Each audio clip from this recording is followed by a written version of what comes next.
Cumprimento a igreja mais uma vez com a paz do Senhor. Amém?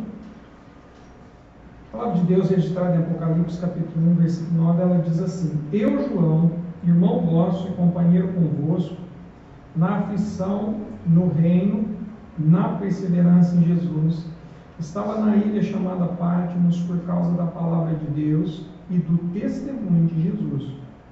Eu fui arrebatado em espírito no dia do Senhor, e ouvi detrás de mim uma grande voz, como de trombeta, que dizia: O que vês?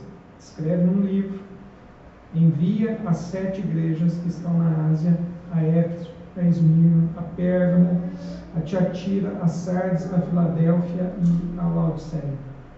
Voltei-me para ver quem falava comigo, e ao voltar-me vi 7 candeeiros de ouro, e no meio dos 7 candeeiros alguém semelhante a um filho de homem, vestido com vestes talares, cingido à altura do peito, com um cinto de ouro.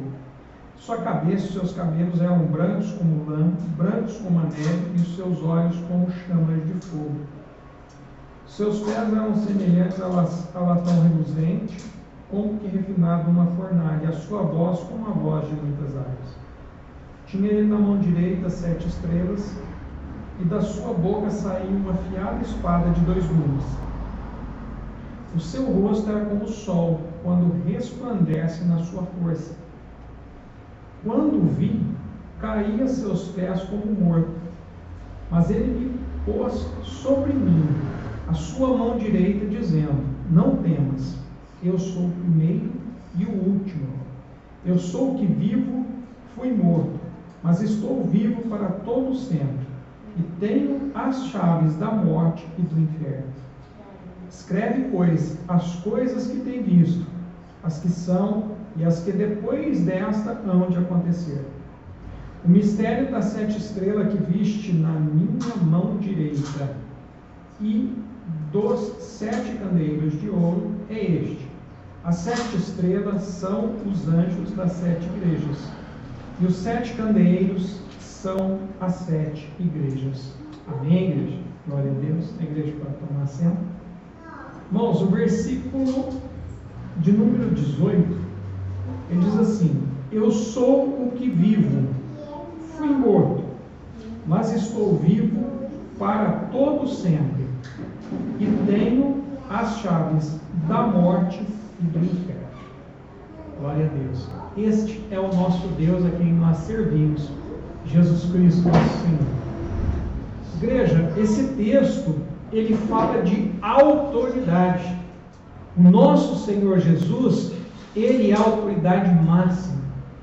Nós temos que entender que o Deus que nós servimos, ele tem nas mãos o cetro da autoridade. A palavra de Deus, lá em Mateus, no último capítulo, no capítulo 28, e o versículo de número 18, Jesus, quando ele aparece aos discípulos da Galileia, o versículo 18 diz assim: Chegando-se Jesus, falou-lhes dizendo: É-me dado todo o poder no céu e na terra. Glória a Deus, igreja. Olha que palavra profunda, a qual nós, como igreja do Senhor, temos que estar atentos. É-me dado todo o poder no céu e na terra. Quando nós vemos Nabucodonosor, ele desobedecer a palavra de Daniel, e aí se cumpre a palavra que Daniel disse para ele, interpretando o sonho dele, que se ele se arrependesse e pedisse perdão para Deus, poderia ser evitado o fato dele ter que pastar. Porque Nabucodonosor literalmente pastou.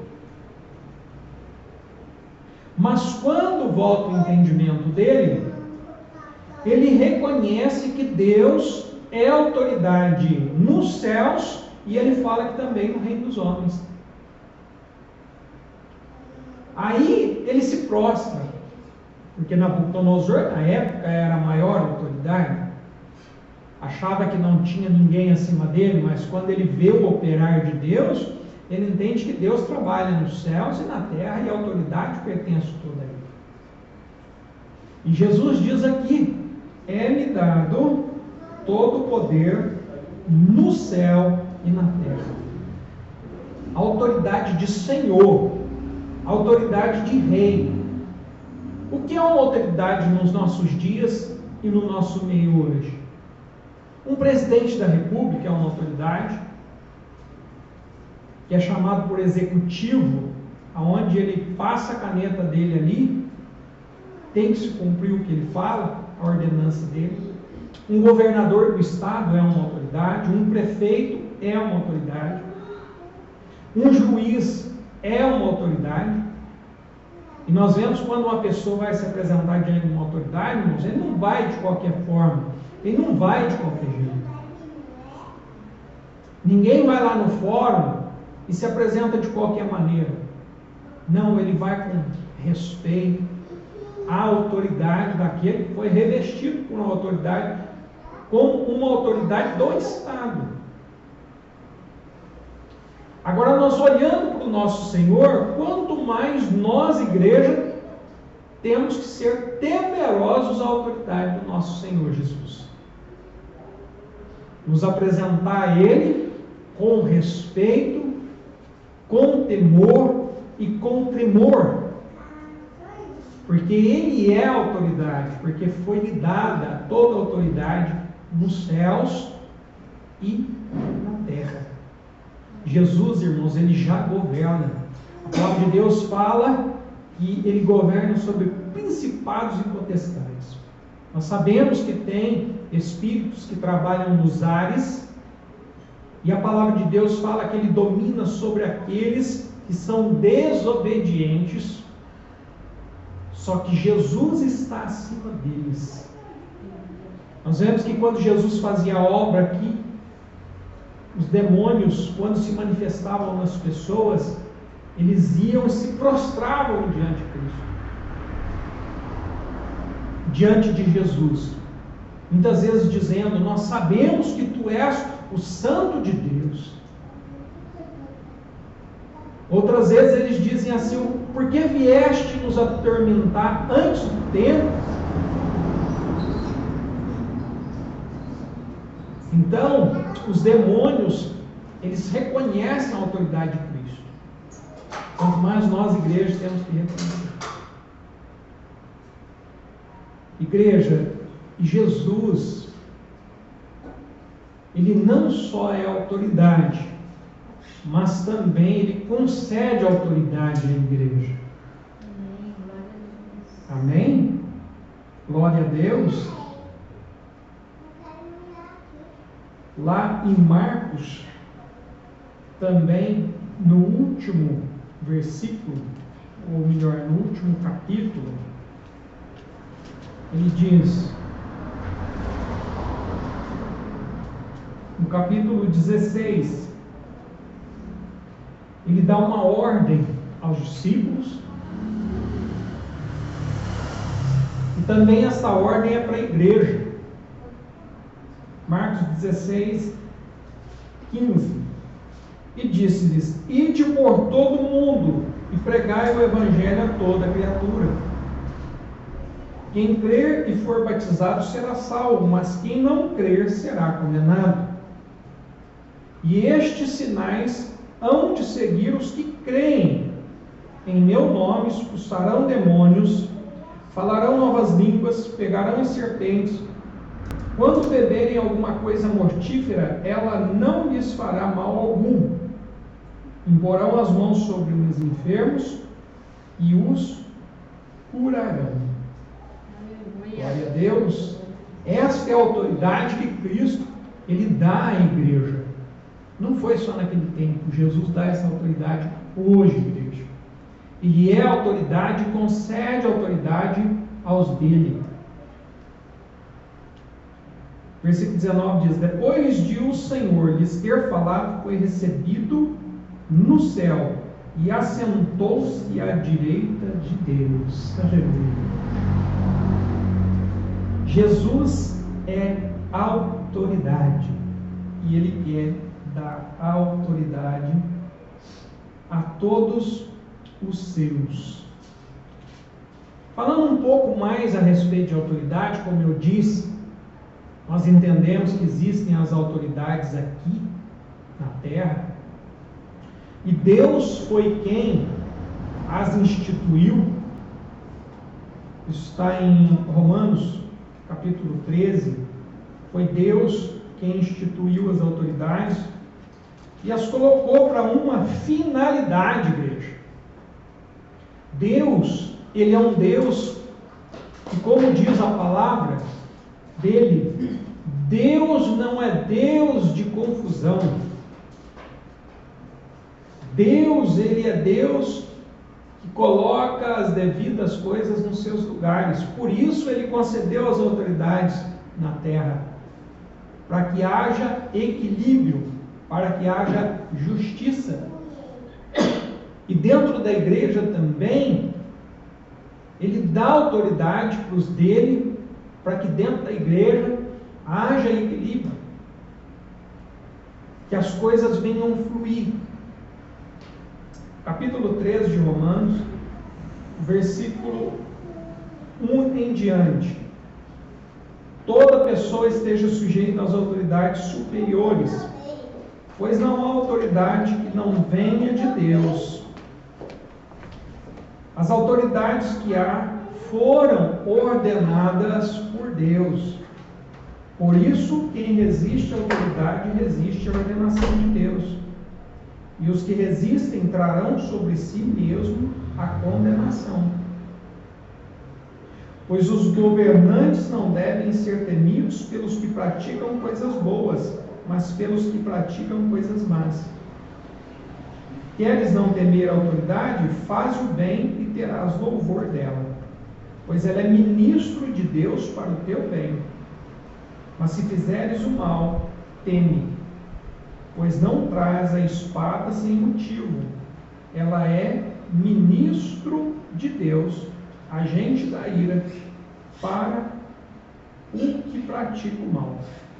Portanto, é necessário que estejais sujeitos, não somente por causa do castigo, mas também por causa da consciência. Por essa razão, pagai tributos às autoridades, pois as autoridades são ministros de Deus, sempre dedicados a esse serviço. Portanto, dai a cada um que deveis, a quem tributo, tributo, a quem imposto, imposto, a quem temor, temor, e a quem honra, honra. Glória a Deus. Então, a palavra de Deus aqui, ela está dizendo que a autoridade foi constituída por Deus. Para quê? Para que haja organização. E a palavra de Deus fala que a igreja não precisa temer a autoridade, porque a igreja, irmãos, ela busca o Senhor, e quem busca o Senhor, busca fazer o que é correto, busca fazer o que é certo. Os princípios que ela entende pela palavra de Deus são os princípios corretos, buscando a santidade, não a moralidade do mundo, que é falsa, mas a verdadeira santidade de Deus. Fazer o que é correto por temor a Deus. Não abrir mão de princípios. As autoridades, igreja, ela não tem problema com os que são de Deus. Porque os que são de Deus não causam problema para a autoridade. Muito pelo contrário. Ela faz tudo para que a autoridade funcione. Então, voltando para Apocalipse, quando João ele tem aquela visão e Jesus fala com ele, Jesus diz: eu sou o que vivo, fui morto, mas estou vivo para todo sempre, tenho as chaves da morte e do inferno. Essa autoridade do nosso Senhor Jesus Cristo, ele tem as chaves da morte e as chaves do inferno. Igreja, nós não devemos temer a morte. Aquele que está em Cristo, nova criatura é, e ele já não teme mais a morte. Porque Jesus, ele tem as chaves da morte nas suas mãos, ele venceu a morte. Glória a Deus. O homem, desde Adão, ele não tinha domínio sobre a morte. Era a morte que tinha domínio sobre ele. Era a morte que tinha o domínio sobre o ser humano, por causa do pecado. Então, o espírito de morte, ele dominava sobre todos. E os homens, a palavra de Deus fala que os homens tinham medo da morte. Os homens temiam a morte, até ela chegar em Cristo. Mas depois de Cristo para frente, a história mudou. Lá no livro de Hebreus, Hebreus capítulo 2, versículo de número 14. Portanto, visto que os filhos participam da carne e do sangue, também ele participou das mesmas coisas, para que pela morte derrotasse o que tinha o poder da morte, isso é, o diabo, e livrasse a todos que, com medo da morte, estavam por toda a vida sujeitos à escravidão. Glória a Deus, igreja. Jesus venceu a morte. Quem tinha o poder da morte nas mãos? O diabo. É o que o versículo 14 diz. Portanto, visto que os filhos participam da carne e do sangue, ou seja, nós temos um corpo. E nós sabemos que nós vivemos através do corpo. Por causa do pecado de Adão, nós passamos por enfermidades, por dores, por angústias, se bem que a angústia é na alma, mas o corpo sente. O corpo sente todas essas coisas. Mas a palavra de Deus fala aqui que Jesus também participou das mesmas coisas. Glória a Deus, igreja. Jesus é o Deus, como diz a palavra, Deus conosco. Deus que fez parte da humanidade. Pode o mundo afora aí levantar os seus deuses, mas não teve Deus que se colocou no lugar do homem como Cristo fez. Por isso Jesus é digno de toda a honra e de toda a glória, porque Ele se fez um de nós, como nós. Sofreu como nós. Então, igreja, Deus, o mundo aí fora não crê, o mundo ateu. No fundo, eles creem sim, eles não dão o braço a torcer, porque não tem como dizer que Deus não criou todas as coisas. Eles não dão o braço a torcer. E eles acusam assim, mas vocês creem num Deus que permite o sofrimento, acusa Deus, né, da humanidade sofrer. Mas na verdade, Deus não abandonou a humanidade. Ele mostra em Cristo Jesus que Ele participou conosco de todas as dores, de todas as angústias que o ser humano participa. Por isso Ele é digno de toda a honra, de toda a glória e de toda a adoração. Jesus não deve nada para ninguém. Deus não deve nada para ninguém. Como eu disse, as pessoas que não creem lá no mundo, elas acusam Deus de tantas coisas e pensam que Deus deve alguma coisa a eles. Mas Deus não deve nada a ninguém. Quando Jesus fala está consumado, está cumprido, está fechado, né? Como se diz, todo o plano completo, cumprido, está consumado.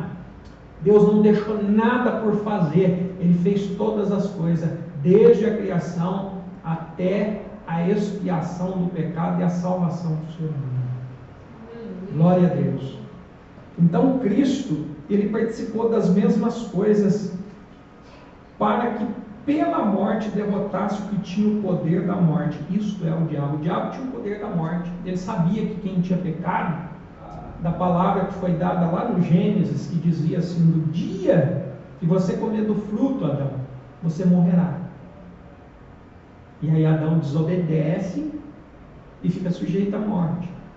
E aí toda vez que o ser humano ele peca, Satanás vai lá e cobra. O Senhor não falou que tinha que morrer, então tem que morrer. E como Deus não volta atrás na sua palavra, o ser humano acabou morrendo. Então ele tinha o poder da morte nas suas mãos. Mas o versículo de número 15 diz assim, ó: e livrasse a todos os que com medo da morte estavam por toda a vida sujeitos à escravidão. Glória a Deus. Então, o ser humano, na verdade, sem Deus, ele tem medo da morte. O ser humano tem, a natureza humana tem medo da morte. E não adianta dizer que não, igreja, porque todos têm. Agora, o cristão é diferente. O cristão, ele, como ser humano, ele pode até ter o receio da morte, mas a paz que ele tem no coração e a confirmação do Espírito Santo na vida dele, ele sabe que o dia que ele partir daqui, ele estará com o Senhor. Então ele parte em paz e não em desespero e terror, mas ele parte em descanso. Lá em Isaías 57 está registrado: perece o justo e não há quem considere isso em seu coração. Os homens compassivos são retirados sem que alguém considere que o justo é levado antes que venha o mal. Os que andam retamente entram em paz, descansam nas suas camas, os que houverem andado na sua retidão. Glória a Deus. Olha como que é a morte do justo, irmãos. Ele entra em paz, ele é levado antes que venha o mal. Os que andam retamente entram em paz, descansam nas suas camas, os que houverem andado na sua retidão, a retidão de Cristo. Então, voltando aqui para Hebreus, Jesus ele vence a morte, e aqueles que tinham medo da morte, quando estão em Cristo, não tem mais, porque Cristo venceu a morte. Glória a Deus. Isso é autoridade. Ele tem as chaves da morte na sua mão. Ele tem autoridade sobre a morte. E ele pode dar vida. Porque a palavra de Deus fala assim: o ladrão veio para matar, roubar e destruir. Mas eu venho para dar vida e vida em abundância. Glória a Deus. Aleluia. Jesus ele veio para dar vida, igreja. E não é só vida física, não, porque ele dá a vida da bios, sim. Está lá no grego. É bios, que é a vida biológica. E zoe, que é a vida intensiva, é a vida interna, é a vida do Espírito. Então, quando ele fala que ele veio para dar vida e vida em abundância, ele vem tanto para curar a nossa vida física, biológica, mas também a nossa vida espiritual. Porque a palavra de Deus, ela fala que a verdadeira morte é a segunda morte, que é morrer sem Cristo, morrer sem Deus. Esse que é o grande problema, a pessoa morrer sem Deus. Ele diz aqui: eu sou o que vivo, fui morto, mas estou vivo. Glória a Deus. Jesus ele foi morto porque ele se entregou para ser morto. Mas a palavra de Deus fala que a sepultura não pôde contê-lo. E não se achou nele corrupção no seu corpo. Ele não entrou em decomposição. Eu sou o que vivo, fui morto, mas estou vivo para todo sempre. Glória a Deus. Esse todo sempre, irmãos, é a garantia que nós também temos a vida eterna em Cristo. Vivo para todo sempre. E tenho as chaves da morte e do inferno. Ele tem autoridade sobre a morte. Ele pode dar vida. E ele também tem autoridade, as chaves do inferno. Ali, irmãos, ele pode evitar que uma alma ela se perca por toda a eternidade. Ele pode evitar que uma alma desça ao inferno, pela graça e misericórdia dele. Ele pode sim evitar, desde que a pessoa abra o seu coração. Tem que ter da parte da pessoa uma aceitação para que Jesus trabalhe na vida dela. e ela não desça ao inferno. Ele pode fechar a porta da sepultura para a pessoa, mas, como diz aqui no mesmo livro, no capítulo 3, a igreja de Laodiceia, versículo de número 20, ele diz: eis que estou à porta e bato, se alguém ouvir a minha voz e abrir a porta, entrarei em sua casa, com ele cearei e ele comigo. Ao que vencer darei o direito de assentar-se comigo no meu trono, assim como eu venci e me assentei com meu Pai no seu trono. Glória a Deus. Assentar no trono também, irmãos, é autoridade. Então ele está fazendo uma promessa aqui, que ele dará autoridade àqueles que abrirem o coração para ele entrar. Ao que vencer, darei o direito de assentar-se comigo no trono. Ao que vencer, irmãos. Nós sabemos que para vencer nós temos que estar dispostos. Nós temos que ter um posicionamento. Só vence uma corrida quem se prepara, quem se dispõe a participar da corrida. Se queremos vencer, tanto na vida material como na vida espiritual, nós temos que ter posicionamento. Como foi dito aqui no começo, não é fácil, a luta é grande, mas a graça de Deus é maior do que a luta. Tem dia que se a gente se pega desanimado, tem dia que a gente se pega cansado, mas Deus é aquele que renova as nossas forças. É aquele que nos dá graça para vencer. Vencer requer perseverança, insistência. Toda vez que você vem à presença de Deus, mesmo cansado, mesmo desanimado, você está perseverando, você está lutando. E lá na frente você terá a vitória. Glória a Deus. A vitória é tua em nome de Jesus. Amém? Nós vemos um exemplo de perseverança para receber a vitória. Foi Naamã. Quando foi dito para ele mergulhar 7 vezes no Rio Jordão. E a palavra de Deus fala que no início, irmãos, ele não queria. Ele estava indignado porque ele pensava que a obra de Deus seria segundo o seu conceito. E ele fala ali consigo mesmo: eu pensei que o profeta viria, colocasse a mão na minha cabeça e chacoalhasse ali a sua mão e eu seria curado. Mas não foi da forma que o intelecto dele imaginou. O profeta nem bem recebeu ele. Falou para ele: vai lá no rio e se banha 7 vezes. E ele ficou indignado com aquilo. Mas aí ele acabou ouvindo o seu servo, desceu lá no rio e mergulhou 7 vezes. E a palavra de Deus fala que quando ele sai da água, a pele dele era como de uma criança. Glória a Deus. Na nossa caminhada também é assim, irmãos. Muitas vezes nós nos indignamos com muitas coisas que Deus nos manda tomar posicionamento. Às vezes a gente pensa: Senhor, mas eu queria que fosse do outro jeito. Mas Deus trabalha de uma forma estranha, que nós no começo não entendemos. O próprio Jesus, ele fala para os discípulos: hoje eu opero uma obra que vocês não compreendem, mas depois vocês vão compreender. Na nossa vida, igreja, não é diferente. Deus nos chama a salvação, nos chama a obra, e a gente pensa que vai ser de uma forma e quando quer ver de outra.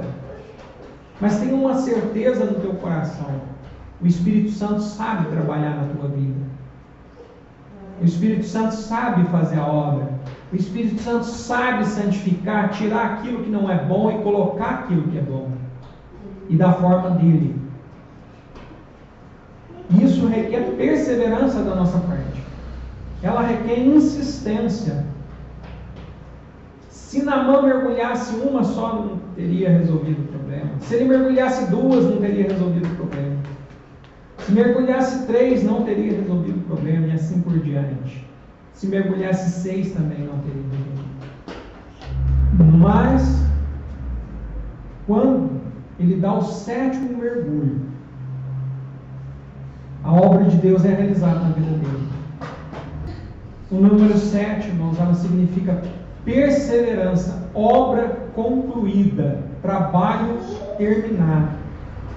Quando Jesus fala está consumado, é a obra completa. E é isso que Ele quer na nossa vida também. Ele quer a perseverança na nossa vida para que a obra seja completa, seja terminada. E para isso nós vamos precisar de perseverança. Nós vamos necessitar de perseverança. Nós vamos necessitar de graça para perseverar. Tem dia que a gente pensa assim, não vai dar, eu não vou conseguir, está difícil, está uma luta. Mas o Espírito Santo é aquele que, assim como João, foi colocado de pé. O Espírito Santo é aquele que nos coloca de pé para perseverarmos e vencermos. Para que nós possamos também, como a promessa dele diz aqui, assentar-se com ele no trono e ter a autoridade que ele quer nos dar. Numa vida plena, numa vida transformada, numa vida perfeita com ele. Então, igreja, Jesus tem nas mãos a chave da morte e do inferno. Nosso Deus é poderoso. Ele pode todas as coisas no céu e na terra. Confiemos cada dia mais no Senhor Jesus. Porque Ele pode fazer na nossa vida, na nossa casa, Ele pode fazer no nosso lar, na nossa família. Glória a Deus. Irmãos, vale a pena servir a Deus. Vale a pena se esforçar no Senhor. Mesmo que o inimigo venha soprar vento contrário, mas vale a pena permanecer em Cristo. Porque a vitória é certa no Senhor Jesus. Amém, igreja? Glória a Deus. Fica com essa palavra. O Senhor é autoridade na nossa vida. E o Senhor quer dar autoridade para nós também. E Ele vai dar em nome de Jesus. Receba, igreja, a autoridade da parte do nosso Senhor Jesus Cristo. Autoridade para orar, autoridade para expulsar demônio. Autoridade para abençoar a tua família. Autoridade para abençoar o teu lar. Autoridade para abençoar aqueles que estão junto com você no trabalho, nos estudos, aonde você estiver. Jesus dá autoridade para você abençoar. Abençoa nesta noite a tua família. Abençoa nesta noite o teu lar. Nós vamos orarmos.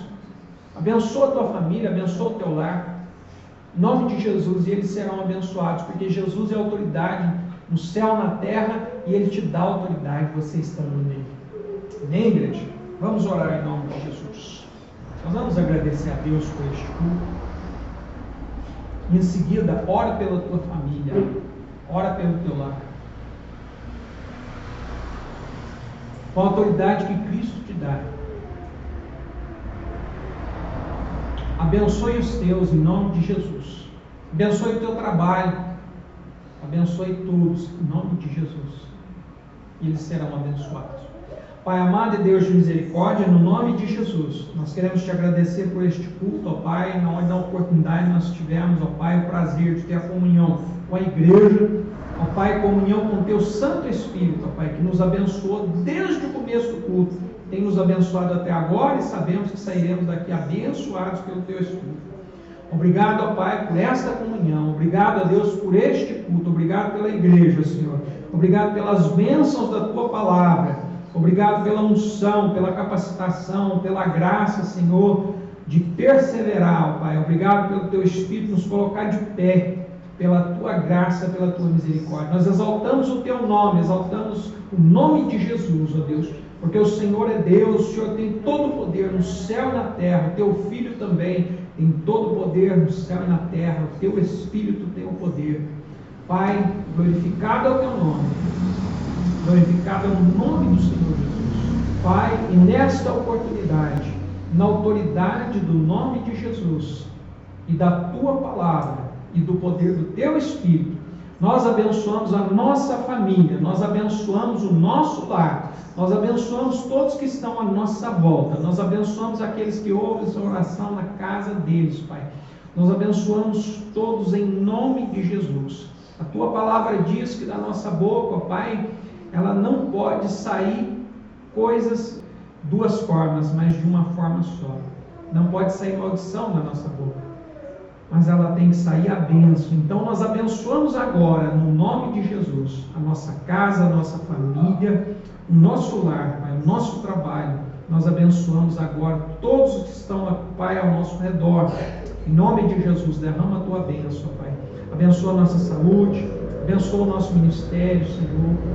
Em nome de Jesus, nós profetizamos a bênção sobre a igreja, sobre o lar de cada um, sobre a vida de cada um, sobre as nossas vidas e as nossas famílias.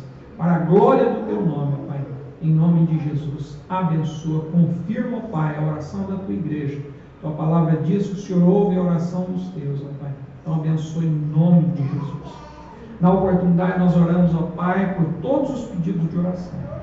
Todos os nomes que foram colocados aqui com fé, Senhor, visita em nome de Jesus, com teu Espírito Santo, trazendo cura, trazendo, ó Pai, solução para as causas que aos olhos dos homens são impossíveis, ó Deus, trazendo, ó Pai, salvação às famílias, salvação aos corações que estão rebeldes, ó Deus, que eles possam estar quebrantados, que eles possam estar, ó Pai, em nome de Jesus, que eles possam ser tratados pelo teu Espírito Santo, que eles possam ser amolecidos, ó Deus, para que a palavra de Deus venha frutificar nesses corações. Traz salvação, traz bênção para as famílias, traz, ó Pai, em nome de Jesus, ó Pai, paz para os casamentos, para as famílias, dos pais com os filhos, dos filhos com os pais, ó Pai. Em nome de Jesus, traz a paz nos lares, eu te peço, Senhor, para a glória do teu nome. Pedimos por todos aqui que têm um nome, que às vezes porventura estão, ó Pai, passando por uma enfermidade, traga cura, Pai, em nome de Jesus. Nós entregamos todos esses pedidos na tua presença, nas tuas mãos. Sabemos que o Senhor opera em nome de Jesus. Pai, pedimos também pela nossa nação, Brasil. Em nome de Jesus, abençoe essa nação, porque feliz é a nação cujo Deus é o Senhor. Que haja conversões nessa nação, que haja transformações dos corações, e que o povo fiel ao Senhor, temente a tua palavra, venha multiplicar nessa nação, e que essa nação venha frutificar cada dia mais para a tua glória. Abençoa este solo, Senhor, que venha frutificar para que o povo tenha, ó Pai, para suprir as necessidades, ó Pai. Nós abençoamos todos aqueles que dão emprego, abençoamos, ó Pai, as autoridades, em nome de Jesus, ó Pai, abençoamos aqueles que trabalham, ó Pai, em nome de Jesus. Dá a graça a eles, ó Pai, para que eles continuem, ó Pai, para que eles glorifiquem o teu nome. É o que eu te peço, te agradeço, em nome de Jesus. Entrego esse culto nas tuas mãos, entrego toda a igreja, Pai, que vai debaixo da bênção do Senhor, que vai de posse da bênção, cada um dos seus lares, ó Pai. Em nome de Jesus, ó Pai, nós te agradecemos. Glória a ti, ó Deus. Glória ao nome de Jesus. E glória ao Espírito Santo. Amém e glória.